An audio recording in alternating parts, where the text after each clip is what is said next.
Good evening, good evening, good evening, everyone, and welcome to the Dog Call. Welcome to the Dog Call. I'm your host, Amondo Black. Happy Monday, everyone. Happy Monday, everyone. Well. We are at our last bye week of the season. And I'm telling you, that game Saturday, that was one. Listen, there were a couple of games on our schedule that I was definitely worried about going into the season. The first one definitely being Bama, the second one being Auburn, the third one being Ole Miss, and then, of course, that matchup in November against Texas. And I'm telling you, um, the dogs. It wasn't pretty. Was it pretty? No. But hey, just like March Madness, survive in advance. Right about now, is this team what it was in 2021? Nowhere near it. Is this team anywhere like it on the level that it was in 2022? Nowhere near that level. Not even on the level of the 2023 team. But I will tell you this team is very resilient and they fight to the end. This team, unlike last year, this team plays 60 minutes. You're going to have to play this team for 60 minutes or maybe even more to beat this team. And what a shootout, what a game. Survive and advance. That's the name of the game. Now is on to Florida. We're in the bye week. It's on to Florida. We have 3 more SEC games remaining on our schedule. Florida, Mississippi State, Texas. Ladies and gentlemen, you know what today is? It is Monday. It is, and that means only one thing. The top 5 SEC rankings for week 9. My top 5. So everyone get your popcorn ready. I'm Amondo Black, and this is the Dog Call.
stronger than the storm. A dream for 60 minutes. We stay true to the dark call. We're the one, we're the few. The dogs are ready, so bring on Florida, bring on Bama, and bring on Texas too. We stay true. The dogs stay true. We're the one, we're the few. Go dogs, dogs, dogs. I'm playing on Florida.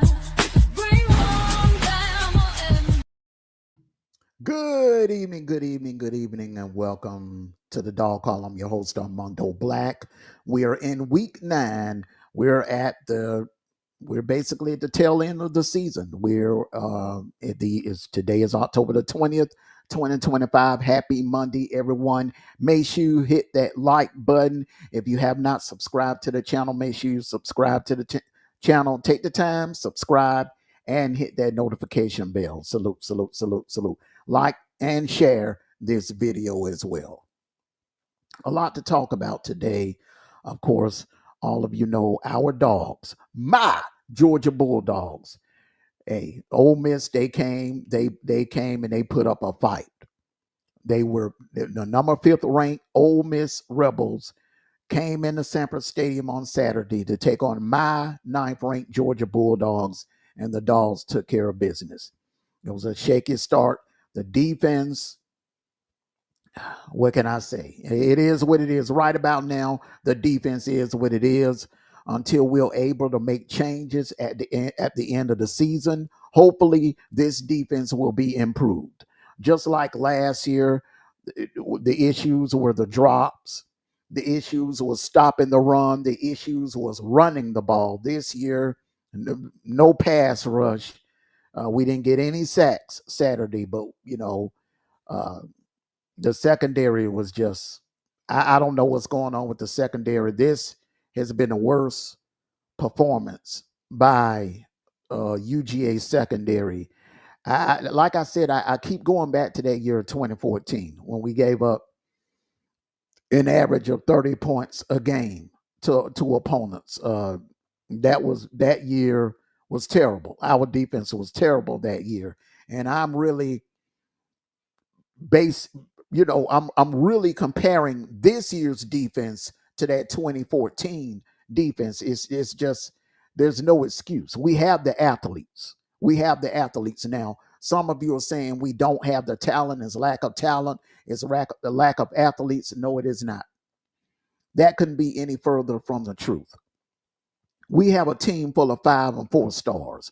We've been recruiting in the top 5, top 3 for the last what several to 8 years. We have the talent. It makes no sense that other teams can play better or are playing better. Louisville is ranked higher in defense than Georgia. Indiana is ranked higher in defense than Georgia. Vanderbilt is ranked higher in it makes no damn freaking sense. And the only thing that I can really think is a Glenn Schumer problem. I think he's a liability. I don't know how far or how much we can keep this up, but right now the offense is carrying the team. Between Garner and Mike Bobo and the running game, that's what's carrying the team. That's exactly what's carrying the team. If it was not for the offense clicking on all cylinders, if it was not for the running game, if it was not for the fact that we do have a mobile quarterback that can extend drives and move the chains, we would be in trouble. Because that defense is atrocious. And I really hope, and I'm really hoping, look, look, in today's economy, I don't hope for anyone to lose their job. But my thing is, coaching college football is like any other job in America. If you're not doing your job, if you slacking in your job, the defense was slacking last year, and it's gotten worse this year. It's time for Glenn Schumer to go. It's time for him to go. This makes no damn sense. The talent is there. The talent is there. It's the scheme. That plan off having the DBs to line up 10 yards off the receivers. I mean, the quarterback Chambliss was able to do run hitch routes all day. 10 yards here, 10 yards there. You'll never get off the field on third down when you have your DBs lining 10 yards off the receiver. Now, what happened? Here's what we found out. What we found out in that fourth quarter, there's talent on this defense. There's elite talent on this defense because there's two things that we started doing in the fourth quarter that we did not do in the first three quarters. We started blitzing. We got more aggressive with dialing up blitzes, and our DBs started playing press coverage. They came up and started bumping the receivers, putting hands on the receivers, and started getting physical with those receivers. Lee and Alexander, Damani Jones came in, which is the more physical cornerback, and Dalen Everett, of course, you know he's always been a physical cornerback. They are better, especially Dalen. He played that way in high school. If you go back and look at the tape, they play better in bump coverage. So this soft coverage that Glenn Schumer is running, it's not going to get it. Listen, it's about surviving advance, but you got to ask yourself this question as a Georgia Bulldog fan: how much longer can this offense carry the team? How much longer can this offense carry the team? So I'm hoping that during this bye week that Kirby can clean this up. That Kirby can just, pull Glenn. Even if, right about now, man, I'm like this. Kirby can do the same thing that Clark Lee is doing up at Vanderbilt. Just look, demote everybody on the defensive side, and Kirby can just take over the defense. Let Glenn Schumer work with the special teams or something. Because it's obvious he don't know what the hell he's doing. He can't run a defense. Not the SEC defense. Every time a DB fucks up or something goes south, he's over there like this. Over there on the sideline like this. I mean, come on, man.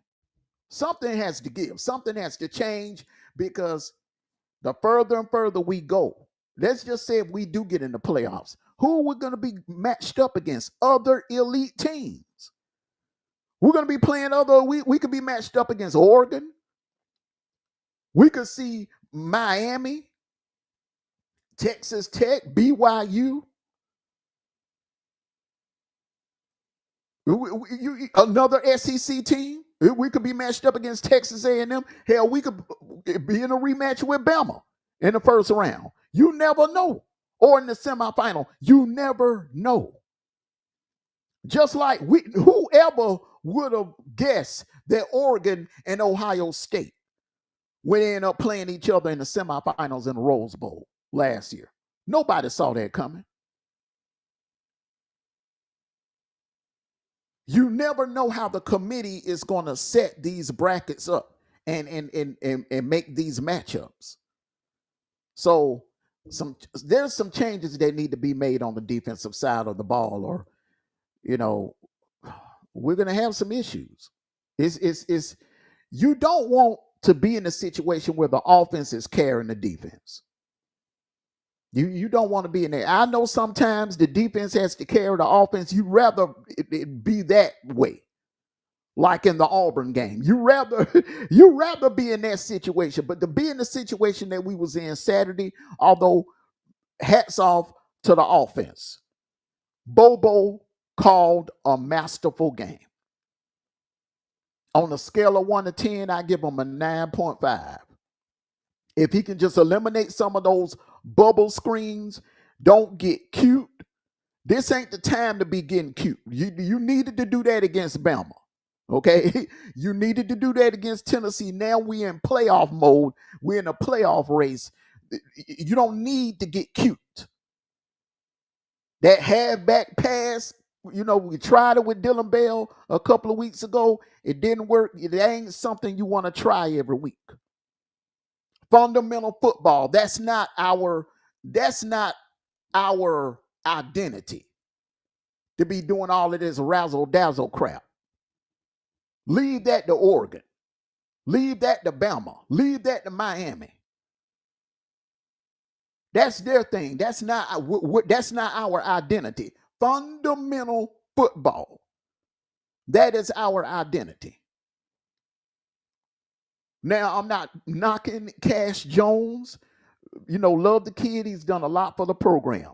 But he ain't Lad McConkey, okay? He don't have the physical makeup to be putting the game or be putting him in a situation to make a play late in the fourth quarter.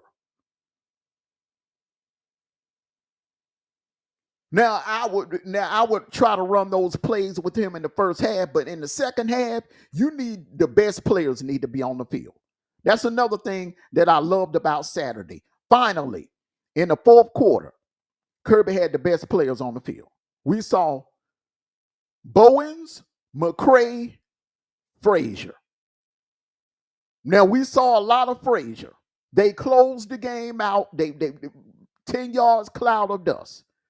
That 4th and 1, and that was a long one. Hell, that looked more like 4th and 2.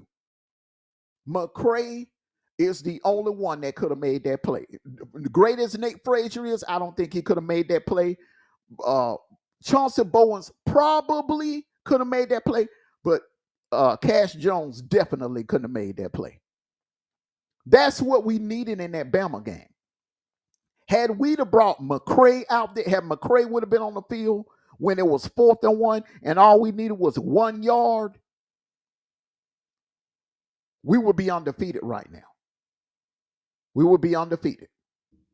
We would be 8-0 right now. Probably ranked 1 or 2 in the nation. But that's neither here or there. We're here. It's all about surviving in advance. And like I've said before, like I said after the Bama game, and I'm still saying it here today, October the 20th, we have no margin for error. We have to be perfect the rest of the way. We got to win. I don't give a damn if it's about 1 point, 5 points, 7 points, 10 points, 20 points, or whatever. I don't give a damn if it's by safety. We need to win, and we need to go 11-1. We need to go 11-1. Now, there's something very interesting that could happen if we go 11-1. There's a situation where we could go. Well, let me just go into the top 5 here. Excuse me, y'all. Let me just go in here into the top 5. My top 5 SEC rankings.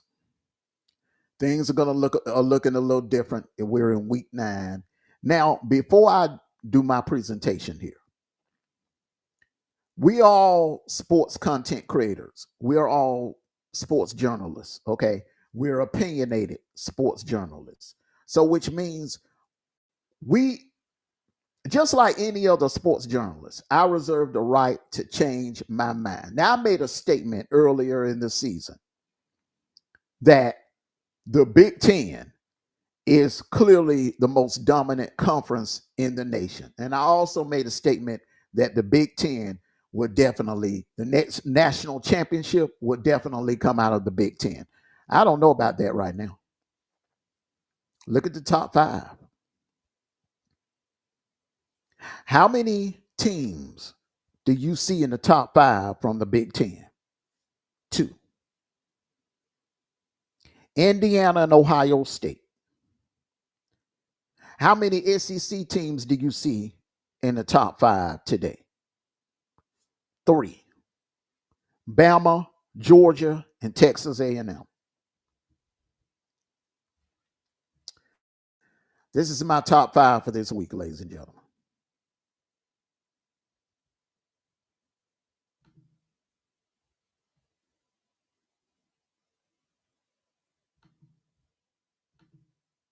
System has a little glitch in it.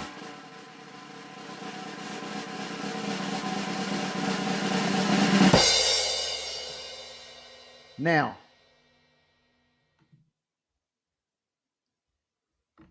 let me explain to you why I did what I did, okay? Now, like I said, when I do my rankings, I don't do, some people do their rankings differently than I do. Some people do their rankings based off hypothetical. I don't go off of hypothetical.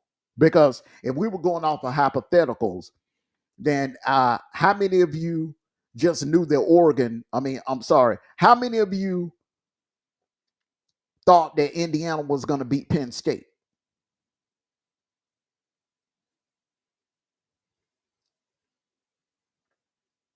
How many of you thought that Louisville was going to beat Miami?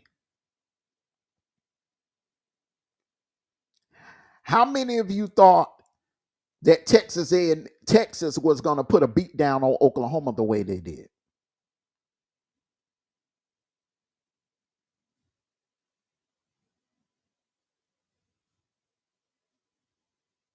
You see where I'm going with this? Do you see where I'm going with this? This is why we play the games. And until the games are played, I'm going to go by wins and losses, your body of work, common opponents. That's what I have. What's been done, the body of work on the field. That's what I have to go by. And that is why the rankings are the way they are. So for a lot of you to say, well, Bama's better than Texas A&M, I'm not down that. I'm not down that at all. And I would go as far as to say, if Bama and Texas A&M played tonight on a neutral site, my money probably would be on Bama. I'm just being honest. But I have to go by the body of work. And it would be very hypocritical for me to put a one-loss team in front of an undefeated team. Right now, so far, Texas A&M is perfect. They're undefeated. They have not lost a game. They're the only overall undefeated team in the SEC, and they're ranked number 3 in the nation. Bama's ranked number 4. So clearly, the writers agree with me. In the AP. Clearly, the coaches poll agree with me because in both polls they have Texas A&M ranked ahead of Bama. But let's just go through this. Number 5, Ole Miss. Ole Miss could have easily be number 1. Ole Miss could easily right now be sitting where Texas A&M is sitting at, but they ran out of gas in the fourth quarter. Football is 60 minutes, and that's the only thing about it. When you're playing my Georgia Bulldogs, you better be prepared to play 60 minutes. But what can we say about that Trinidad Chambliss? Let me just say this. It is egregious that kid is not being talked about as a Heisman finalist right now. I'm serious. I don't know why the hell this kid is not being pushed or talked about as a Heisman finalist. I'm hearing about Ty Simpson. I'm hearing about Diego Pavia and Garner. But I'm not hearing anything about Trinidad Chambliss. What that kid did, remember the kid was playing D2 ball last year. Saturday was his first road test. And in front of 93,000 fans, a packed house, screaming, barking, spitting, cursing, all in his ear. Sanford Stadium is loud as hell. That environment was loud. That kid stood 10 toes down and damn near single-handedly won that game for Ole Miss because that running game, let me tell you something, that running game was obsolete. My Georgia Bulldog defense held Lacey to only 32 yards rushing for the entire game. The rest was Trinidad Chambers. This kid definitely, he's on my Heisman list. So Ole Miss, look, that is what I call a damn good loss. You lost to a good team on the road. You dominated most of the game. You just couldn't finish them off. You just couldn't. The fourth quarter rolled around. You ran into a buzzsaw. Georgia switched up. Kirby switched up. That defense, they started playing man press coverage. The secondary started smothering the receivers, and that pass rush woke up Horton, Griffin, Williams, Miller, McLeod. That pass rush came to life in that fourth quarter. It was like at the fourth quarter, when the fourth quarter rolled around, it was like, remember those clap on commercials? Since Kirby is known for the claps, it was like, remember those clap on commercials where you could clap on and clap the lights off? It was like Kirby just, and that defense just went to work. That for one quarter, and one quarter only, that defense in that fourth quarter reminded me of that 2021 defense there for a minute. So, hey, my hat's off to Ole Miss. They have no reason to hold their head down. They got a big one Saturday. They can redeem themselves Saturday. In my opinion, if they can beat Oklahoma, they can walk right on into the playoffs, because I don't see anyone left on their schedule that will stop them from going to the playoffs. I think they got Florida at home. They got Florida in the Grove. And Mississippi State is a good team, but I don't think they got enough to beat this Ole Miss team. Ole Miss, they're this close to achieving something that this school has never achieved, getting to a playoffs. Now, I understand Lane Kiffin's name is being thrown out for the Florida job. If he can just toss that distraction over to the side and focus on Oklahoma and getting the job done in Oklahoma, Ole Miss will be in the playoffs, no doubt. And they'll go in as 11-1. Now, Vanderbilt. What can I say about Vanderbilt? This team is for real. It's time that we start putting some respect on Vanderbilt. This team is for real. They have Diego Pavia, definitely should be in New York as a Heisman finalist. This kid is no joke, and the running back, Cedric Alexander, he will definitely be playing on Sundays. He's a problem. He's tough to bring down. You have to gang tackle that kid. He's quick. Reminds me of a combination of Nick Chubb and DeAndre Swift. He has the elusiveness in between the tackles as a DeAndre Swift. He has the power of a Nick Chubb and an Isaiah Crowell. Vanderbilt is going to be a dangerous team. If they can continue to win and take care of business, because they've already played Bama. They lost to Bama. They don't have to see Georgia. They don't have to play Oklahoma. They don't have to play Texas A&M.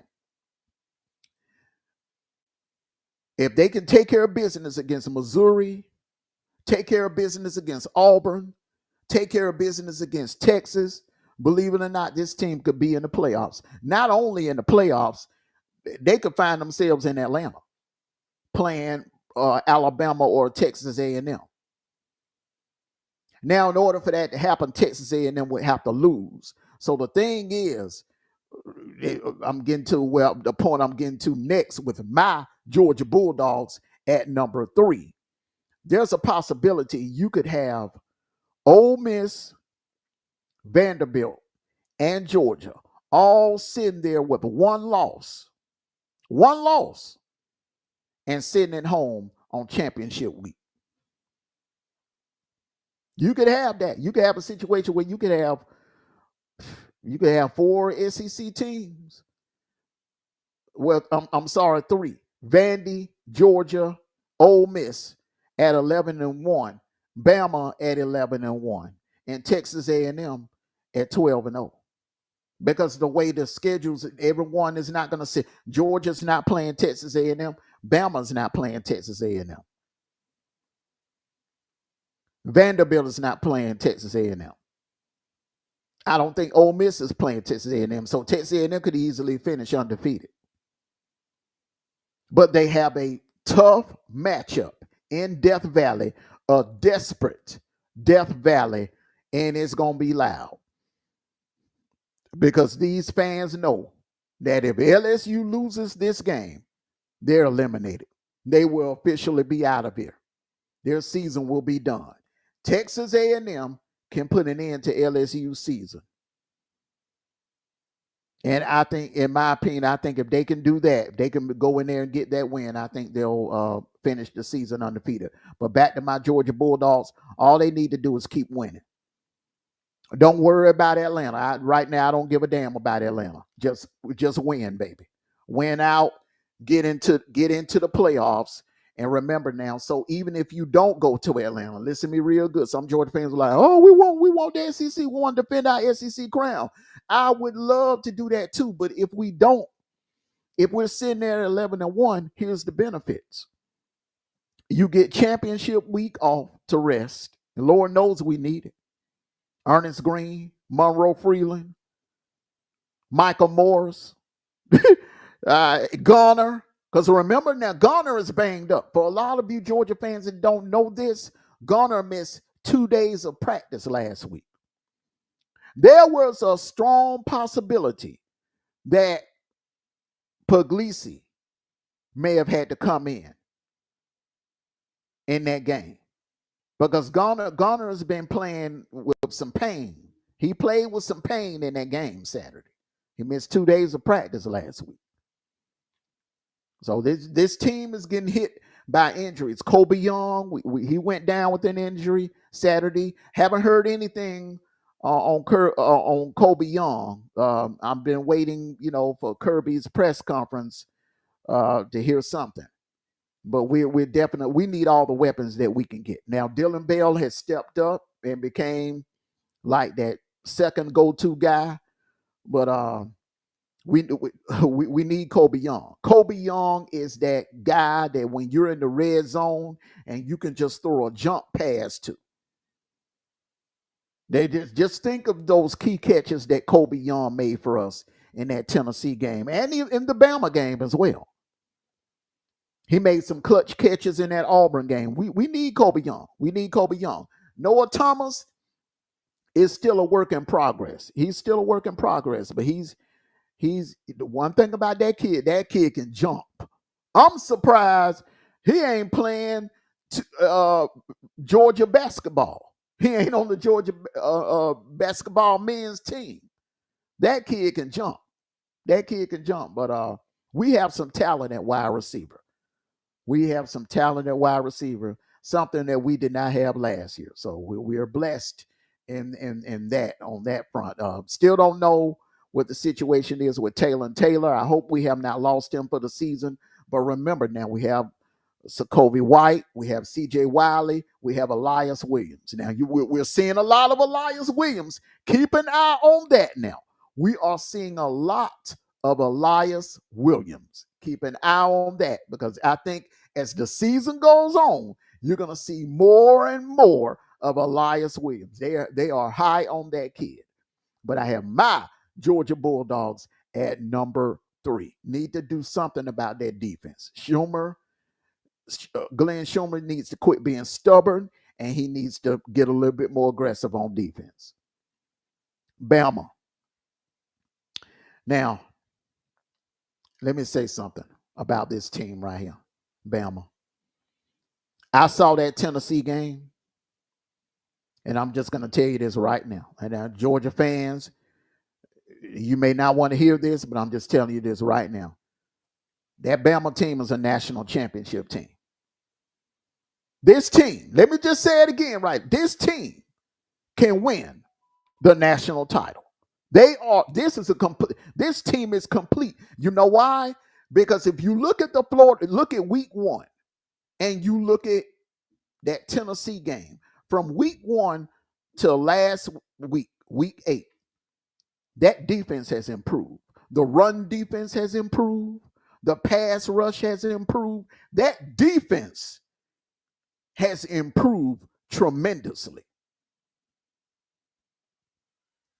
So what we were thinking at the beginning of the season, that Bama, Bama would have issues and their weakness would be the defense, not so much. That defense has gotten stronger. The pass rush, the run defense, the secondary was already on point. So Bama, Bama, don't be surprised if Kalen DeBoer doesn't get his first national title.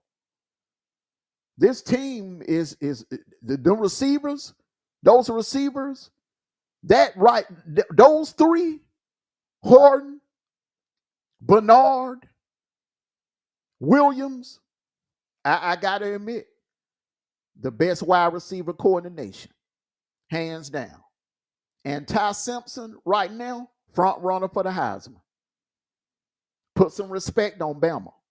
I don't like Bama. I hate Bama. Y'all know I'm the biggest Bama hater of them all. But I got to keep it. I got to keep it a bean. I got to keep it a bean here today. This is a national championship team right here.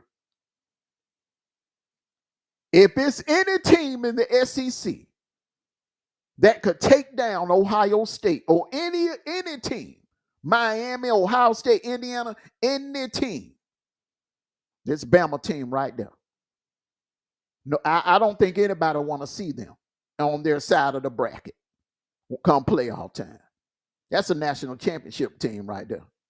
They have it all. Now, I think my only concern is if Jam Miller can stay healthy. If Jam Miller, this team is damn near unstoppable when Jam Miller is in the lineup. Without Jam Miller, they become a little one-dimensional.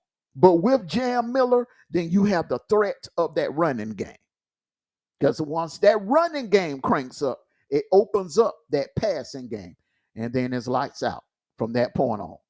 And the thing about Bama, they don't beat themselves. This is the thing that I like about this Bama team. No, this is the thing that I love about this Bama team. Now, I know a lot of you are saying, damn, what the hell is going on, Mondo? Ain't you a Georgia fan? Why you bragging so much on Bama? Listen, I'm a Georgia fan. You see the banner behind me? I'm a Georgia fan. Die hard, born and raised. Been a Georgia fan since the cradle. Okay? But I got to keep it real. This Bama team is no joke. This is a national championship winning team right here. That's a national championship winning team. Now remember now, Ohio State only scored 14 points on Texas. Yes, they beat Texas. But remember what the score was. It was 14-7. Now let's look at common opponents.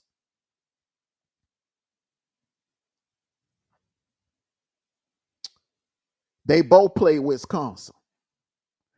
Bama dominated Wisconsin. Dominated them. Ohio State, they beat them, but from what they didn't dominate them the way Bama did. So I'm just saying. And let's just do the tail of the tape. Would you be willing to put money if Indiana and Vanderbilt played on a neutral site tonight? Would you put your money on Indiana to beat Vanderbilt? Would you put your money on Indiana to beat Georgia on the neutral site? Would you put your money on Indiana to beat Texas A&M in a neutral site?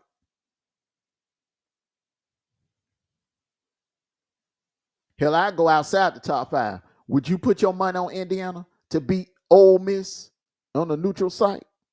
Lane Kiffin and Trinidad Chambliss Ole Miss on the neutral site?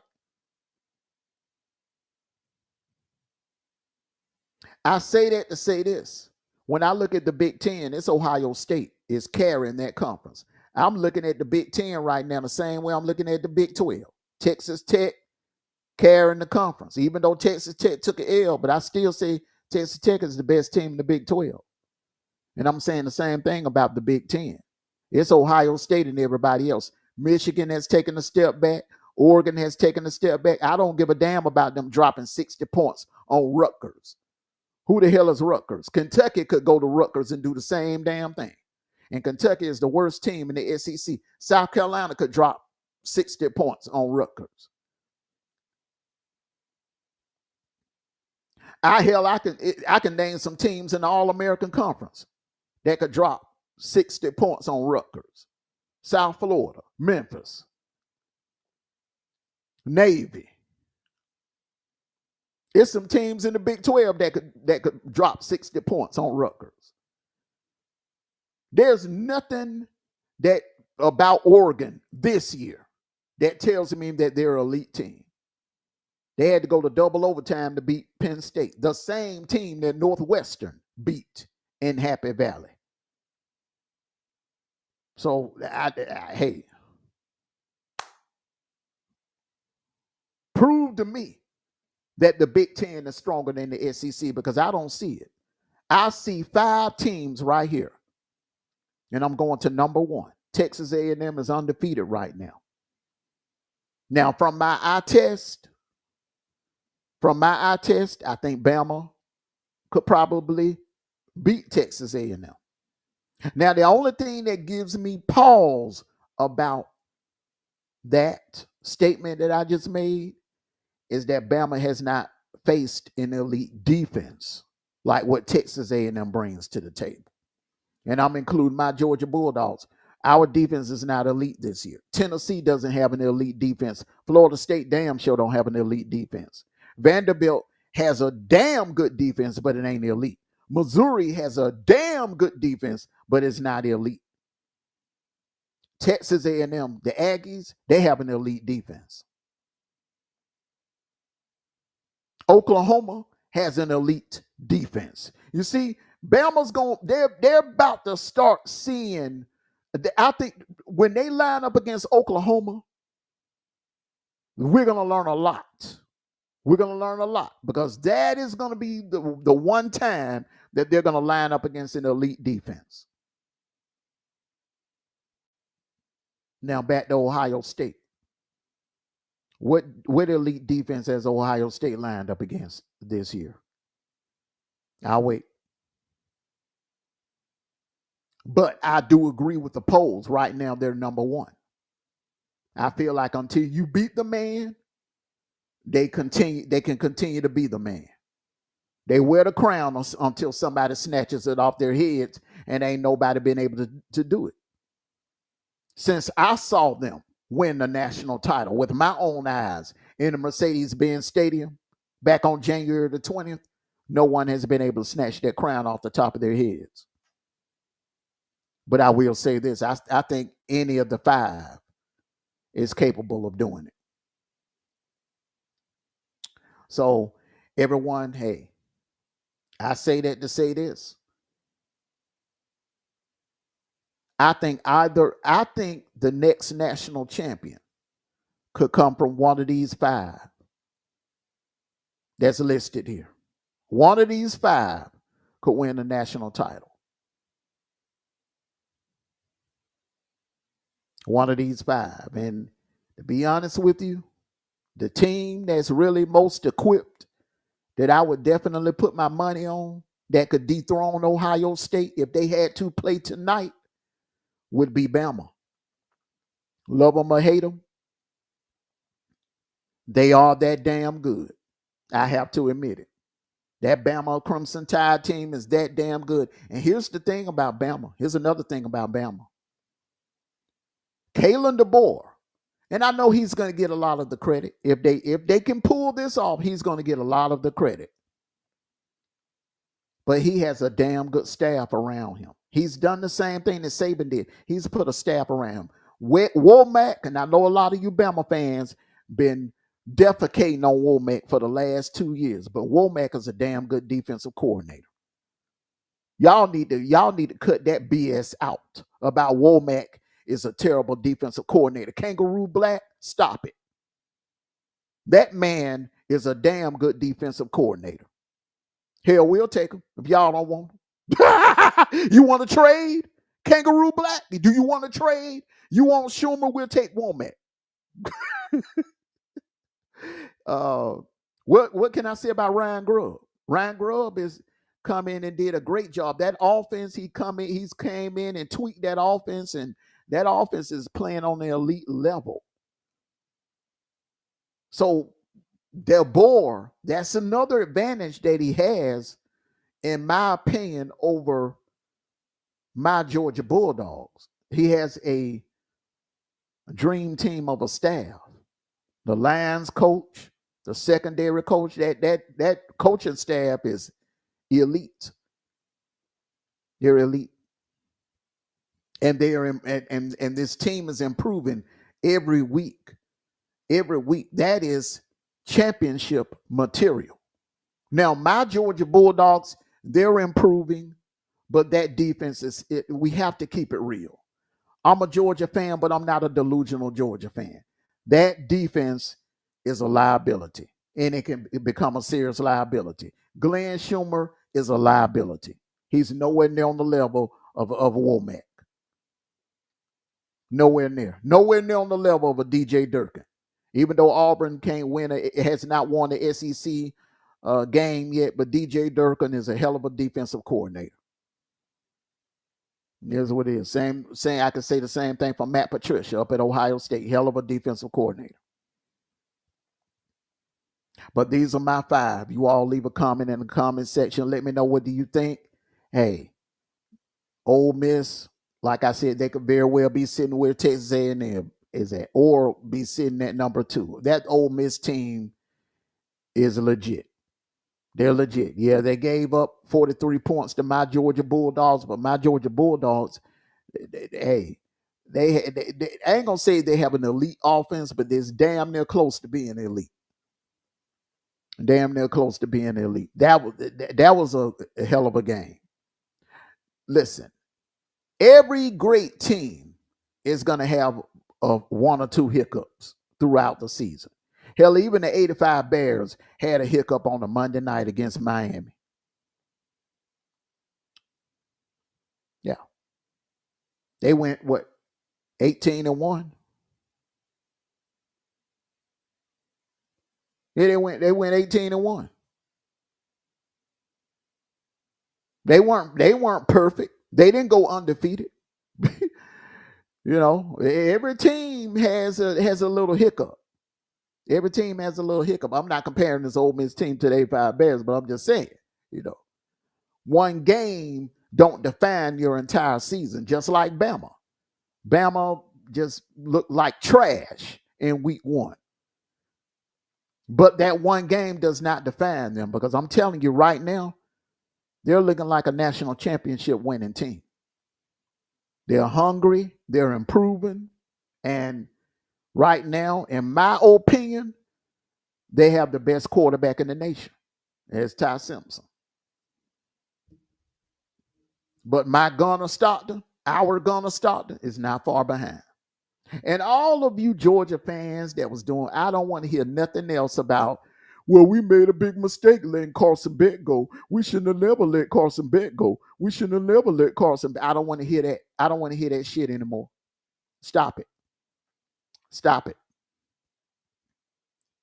Because did you hear what Paul Feinbaum had to say yesterday about Gunner?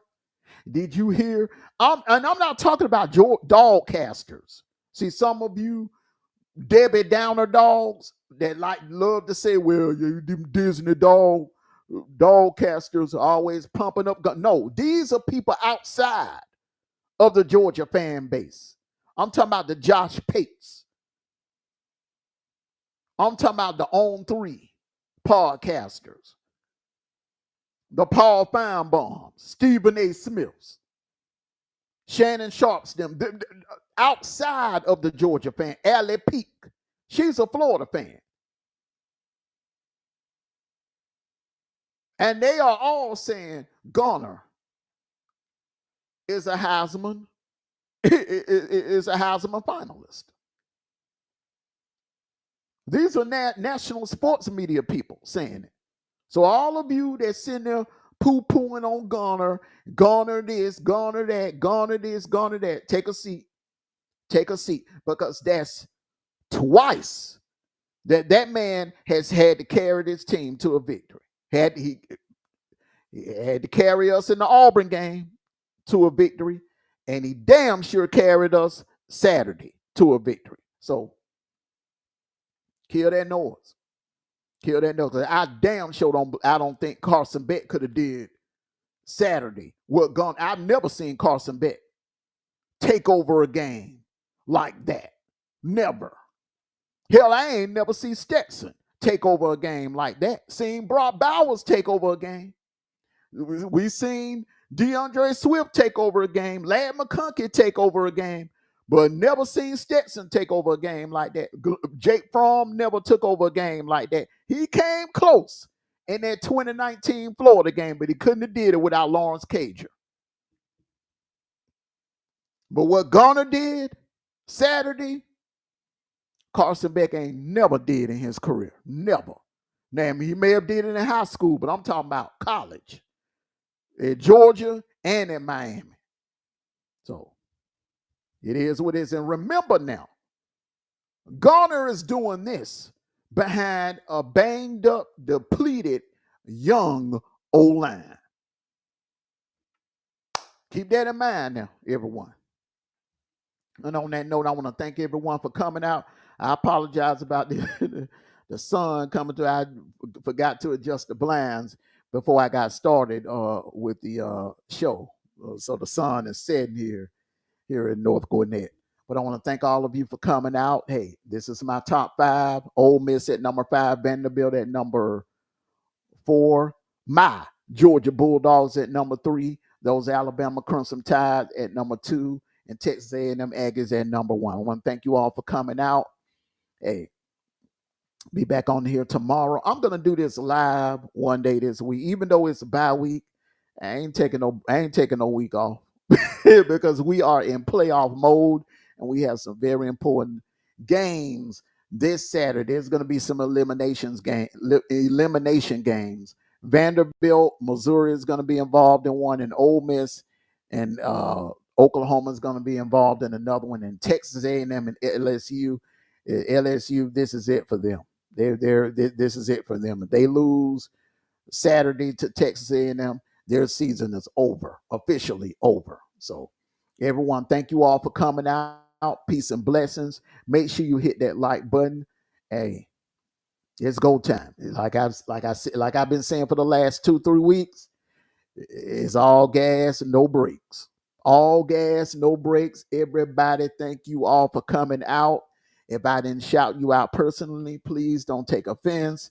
Just know I love and appreciate all of you for supporting the platform. Thank you very much. Enjoy the rest of your Monday. And like I always say, no matter what, from the cradle to the grave, it's always going to be go dogs. Sick 'em. Woo, woo, woo, woo, woo, woo, woo, woo, woo. Enjoy the rest of your Monday, everyone. To go top.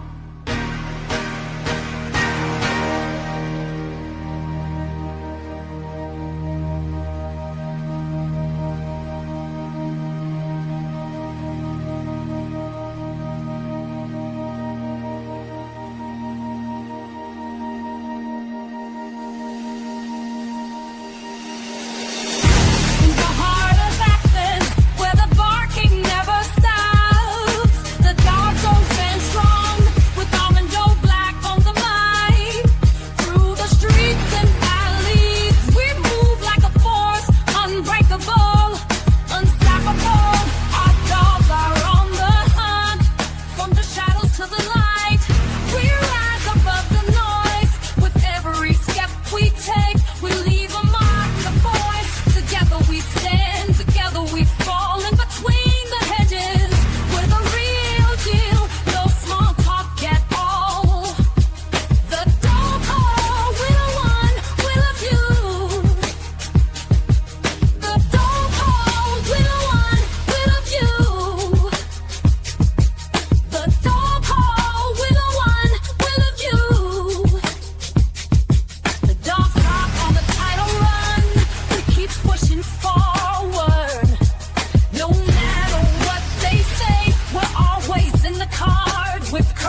So bring on Florida, bring on Bama, and bring on Texas too.